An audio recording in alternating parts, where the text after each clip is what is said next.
Anyway, let's keep talking about the Greeks and aristocracy. As the Greeks came out of the ancient Dark Age, which was really the early Iron Age was their Dark Age, and the collapse of the Bronze Age and the early Iron Age ushered in this Dark Age. And as the Greeks came out of this Dark Age, in the Dark Age there's depopulation, lack of trade, lack of real decent communication, but what remained were epic oral traditions like Hesiod and Homer. So we have the Odyssey and the Iliad that come from this oral tradition that was passed down through the ancient Dark Age. They were remnants and myths and retelling of tales from the heroic age, which is the Bronze Age, before it collapsed. The Mycenaeans, those who were on the mainland and the assorted islands of Greece, they were stories of heroes and that sort of thing. When it comes to the aristocracy after the Greek Dark Age, some of them were simply wealthy landowners who wanted to, what we'd say, network with other friends with benefits even, other wealthy landowners.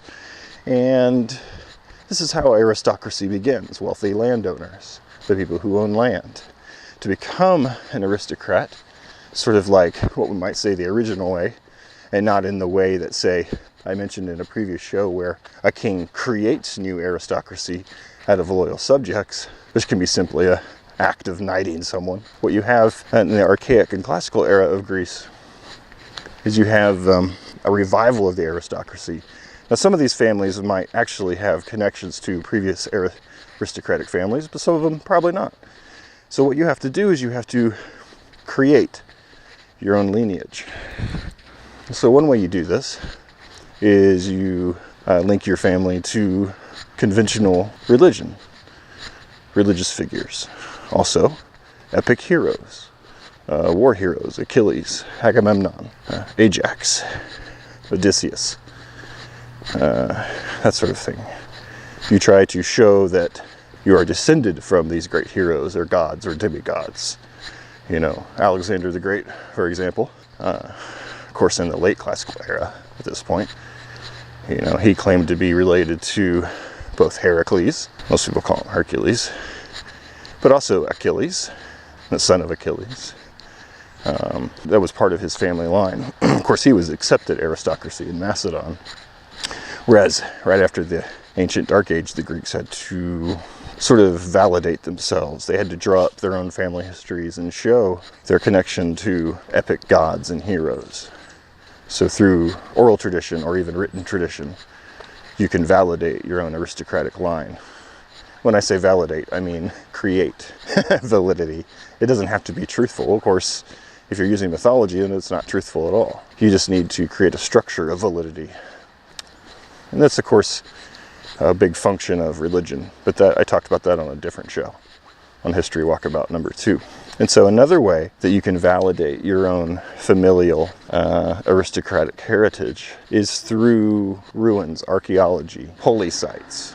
So if you're a family who sort of lives and maintains an ancient tomb, so remember, to the memory of the archaic and classical Greeks, the stories of Homer, that was their ancient world. That was their heroic mythological history, you know? So that'll blow your mind if you really think about it. The ancients had their own ancient world. They had their own ancient mythology. You know, there are ancient mythology, but they had their own too. And on back. And on back and on back. And so one of these old Bronze Age tombs, you know, the Mycenaeans, for their royal subjects, kings, and, you know, important people, they'd create a giant tomb. And this tomb was usually partially underground, but also created like a mound that would look like a hill. And there was, you know, a tunnel into it. Tholos is the name, Tholos. You can Google that if you want to get some images.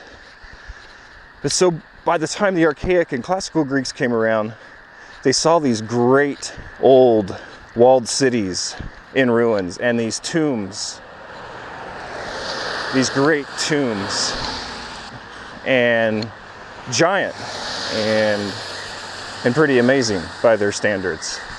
And so with these ruins from their past, from their true past, they would create or appropriate from their mythological past. So many of these archaeological finds that the classical Greeks and archaic Greeks had legends attached to them. So someone might say, oh, this is the tomb of a certain hero.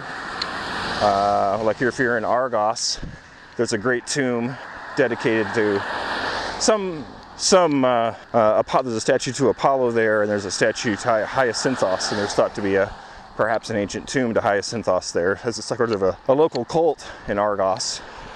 And so those people who sort of manage that cult can draw a connection between that cult and their own family. They can say, oh, our family has been maintaining this, since it began. We're attached to this deity. We're descended from this demigod or actual god, Hyacinthos. Just one illustration from Argos. But so what the aristocracy did is they took both oral tradition, epic tradition, and archaeological sites, essentially, and created a mythological connection to create their own aristocratic validity. And of course, remember I said that these aristocrats were networking with each other. They were working to validate each other, their friends, their guest friends, and from abroad. So one way they could do this and network, and of course you're increasing trade when you do this, but we have the emergence of the Olympic Games. Okay, so the Olympic Games come about, the early sort of version of the Olympic Games came about as basically aristocrats networking with each other. The aristocrats were the ones who were funding the horse races, and early on they were the ones participating in the Olympic Games, and so you would have people travel from all corners of Greece and meeting and networking with each other. And the Olympic Games was sort of either an early cause or an early side effect of aristocratic networking. We want to understand how an aristocratic class or family is built. How are they built? How does an aristocracy come about? How does it collapse? What is its future? We're talking about all that stuff.